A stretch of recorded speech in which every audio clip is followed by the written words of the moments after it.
के गुलाम हैं। ये कभी इस मुल्क की आजादी के लिए नहीं खड़े हो सकते, क्योंकि जिन मुल्कों के अंदर इनके पैसे पड़े हैं, उन मुल्कों के ये गुलाम इसलिए हैं कि वो जब चाहे इनको पकड़ सकते हैं, क्योंकि ये बता ही नहीं सकते कि पैसा किधर से आया। अभी तक जो 4 बड़े बड़े महलात इन्होंने लंदन में लिए हुए हैं, और या इसके बेटे ने 10 अरब के हसन शरीफ घर में ठहरा है, एक रसीद नहीं बता सकते कि पैसा किधर से आया, क्योंकि पाकिस्तानियों आपका चोरी किया हुआ पैसा बाहर गया।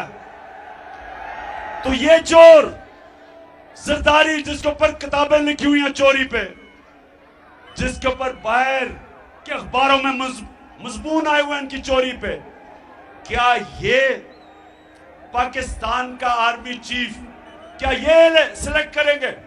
बताओ, इनको आप देंगे सिलेक्ट करने के लिए? और फिर नवाज शरीफ मफरूर है। नवाज शरीफ झूठ बोल के मुल्क से बाहर गया।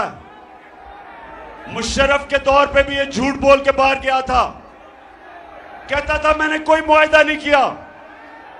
फिर सऊदी शहजादा आया और उसने पाकिस्तान में मुआहदा दिखाया कि इसने 10 साल का मुआहदा करके बाहर भागा था। अब फिर झूठ बोल के जी वो नवाज शरीफ, उसकी सेहत इतनी खराब है, फिर बाहर भाग गया। और शहबाज शरीफ ने एफिडेविट दिया था अदालत में कि ये वापस आएगा, ये बीमार है।